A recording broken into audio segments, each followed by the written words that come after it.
അപ്പോൾ എല്ലാവർക്കും പുതിയ വീഡിയോയിലേക്ക് സ്വാഗതം. നെറ്റ്ഫ്ലിക്സ് റിലീസായ ഡോൺലിയുടെ ലേറ്റസ്റ്റ് ഡിസ്റ്റോപ്പിയൻ ആക്ഷൻ ജോണറിൽ വരുന്ന ബാഡ്ലൈൻ ഹണ്ടേഴ്സ് മൂവി കണ്ടുവന്നിരിക്കുകയാണ് ഇപ്പോൾ. അപ്പോൾ ആ മൂവി എന്നെ എത്രത്തോളം തൃപ്തിപ്പെടുത്തിയെന്ന് നോക്കാം ഈ വീഡിയോയിലൂടെ.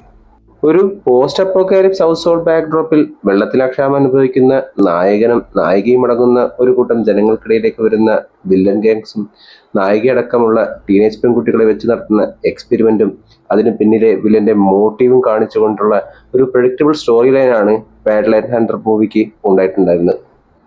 സിനിമയുടെ തുടക്കം മുതൽ ക്യാരക്ടേഴ്സുമായി ഇമോഷണലി കണക്ട് ചെയ്യാനുള്ള എല്ലാ പോസിബിലിറ്റീസും ഉണ്ടായിരുന്നെങ്കിൽ പോലും അതിലൊരു ഇമ്പാക്റ്റ് ഉണ്ടാക്കാൻ സാധിക്കാതെ പോയത് ഒരുപക്ഷെ വീക്ക് സ്ക്രീൻ പ്ലേയും സിനിമയുടെ പേസിങ്ങും കൊണ്ടായിരിക്കാം. ഇങ്ങനെയൊക്കെയാണെങ്കിലും സിനിമയെ അല്പമെങ്കിലും എൻഗേജ് ആക്കി നിർത്തുന്നതിൽ ഡോൺലിയുടെ സ്ക്രീൻ പ്രസൻസും ആക്ഷൻ കൊറിയോഗ്രാഫിയും വഹിച്ച പങ്ക് വളരെ വലുതായാണ് എനിക്ക് തോന്നിയിട്ടുള്ളത്.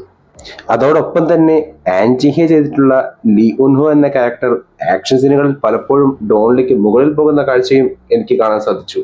ഇവരോടൊപ്പം തന്നെ Lee Hi Jun, Lee Jong Young, Rong Jung Hyu എന്നിവർ അവർക്ക് കിട്ടിയ ശേഷം വളരെ ഭംഗിയായി തന്നെ പെർഫോം ചെയ്തതായി എനിക്ക് അനുഭവപ്പെട്ടു. ഇൻ കൺക്ലൂഷൻ, നമ്മൾ ഇതിനു മുന്നേ കേട്ടുമറന്ന കഥയിൽ മോശമല്ലാത്ത ആക്ഷൻ സീനുകൾ പ്ലേസ് ചെയ്ത ഒരു ആവറേജ് ആക്ഷൻ ഫ്ലിക്കായാണ് ബാഡ്ലൈൻ ഹണ്ടേഴ്സ് എനിക്ക് അനുഭവപ്പെട്ടിട്ടുള്ളത്. നിങ്ങളുടെ അഭിപ്രായം എന്തു തന്നെ ആയാലും അത് കമന്റ് ബോക്സിൽ അറിയിക്കുമെന്ന് വിശ്വസിച്ചുകൊണ്ട് ഈ വീഡിയോ ഞാൻ അവസാനിപ്പിക്കുന്നു. വീഡിയോ ഇഷ്ടപ്പെട്ടാൽ ചാനൽ സബ്സ്ക്രൈബ് ചെയ്യുക. അപ്പോൾ മറ്റൊരു വീഡിയോയുമായി വീണ്ടും കാണും വരെ ഗുഡ് ബൈ.